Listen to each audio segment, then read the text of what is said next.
FaceFitness, Facegym, Faceyoga, facial exercises. What exactly is all this? Do you even need one? Let's start with the difference between mimical muscles and skeletal muscles. We only have one group of skeletal muscles on our face, right here, and they open and close our jaw. The rest is mimical muscles. They don't have fascias. Skeletal muscles move our bones, meaning our body can move. Mimical muscles move our skin on our face, and that's where we get lines and folds. We don't get them from skeletal muscles. Why do we need to train them? First of all, there is a gravity. Some people say you don't because you will make everything worse. Yes, you can make everything worse if you don't follow the rules for the face fitness, which we'll talk about a little bit later. When you build up the muscle, you lift it up. Same happens on our face. Obviously, we don't bulk up the muscles, but we change the tonus. We have muscles which are too relaxed, and that's why our face slowly drops. If we keep working on these muscles, we can lift it up. Of course, it will not keep you young forever, but it can definitely slow down the process of aging naturally.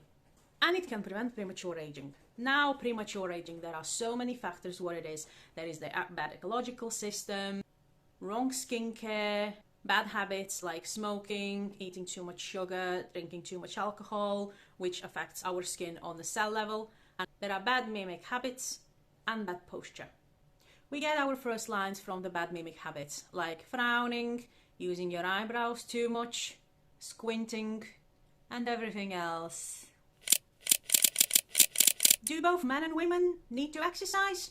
No, men don't need to exercise because they don't get lines. Of course we do. Both genders. This is completely gender-free thing. Like gym. Or any sports really. I just squinted. So what is the difference between exercising your body muscles and your mimical muscles? With the body, you can work as hard as you want. Of course, depending on your training program, but you can go hard. It just came so wrong. You know what I mean. However, with the facial muscles, that's a different story. We don't have both ends of a muscle attached to the bones. One will be attached to soft tissue, either skin or another muscle. Hence different rules. Most face can be exercised at 50% of your maximum capacity. Around eye, we're using 10-15%. Why is that? The muscles around the eyes are very, very thin and there is hardly any fatty tissue, so we need to be extra careful. If we overwork those muscles, you will get fine lines faster. Some of the muscles may not need to be exercised because they are already contracted, so for those, you will need to use relaxation methods. The main idea is to balance your face. If the muscle is contracted, relax it. If the muscle is relaxed, you need to tone it up. As an example, if you walk around like this on a daily basis, you don't need to exercise this muscle, you will need to relax it. Another rule when you exercise is you have to sit up straight. Good posture is very important. You can sit or you can stand up, but you need to have straight back. And the third rule is when you're exercising, you are not creating more lines. So for example, when you're doing an exercise and you see that when you're performing it, you have lines coming up, you will need to fix them and then continue. So when you're searching for facial exercises and if you see some videos, if there is lots of lines involved, like this, like if there is lots of lines created, or you can see that something is tensed like this,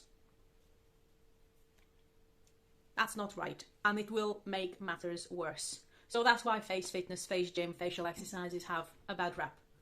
Because some people had a bad experience because they didn't follow the rules. Face fitness is not a miracle.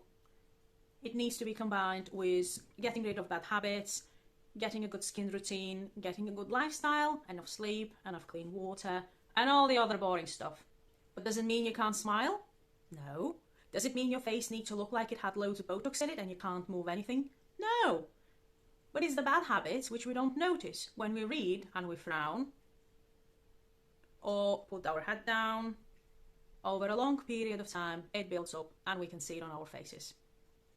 The fourth rule is we only work with the muscle which we are intent to work with. That's why you always need a mirror when you're exercising. So for example, you might be doing this exercise and you notice that your eyebrow is starting to help. We don't do that. And the fifth rule is you're only allowed 2 exercises per muscle per day, so you don't overwork the muscle. If you have fillers or Botox and you start to exercise, they will not last as long as they should. You can't exercise if you have 5 or more aggressive big spots on your face. You need to clear them first and then you can exercise. Of course, if you have open cuts and wounds, you wouldn't exercise, so please don't. If you have any health conditions or concerns and you're not sure, please speak to your doctor. One more rule, but it's same as with any fitness. We always warm up and cool down after the exercising. So next time I'll show you the warm-up which we can do prior to exercising. In the meantime, try this exercise. Set up a random 10 alarms if you can on your phone. Ideally, you would have a mirror next to you on your desk if you work, if it's allowed, if it's not too creepy. And every time the alarm goes off, just have a look at yourself in a mirror, check your posture and check your facial expression. Take a note. You may not know you have a bad habit, but your face does. Until then, have a great week and let's look younger for longer.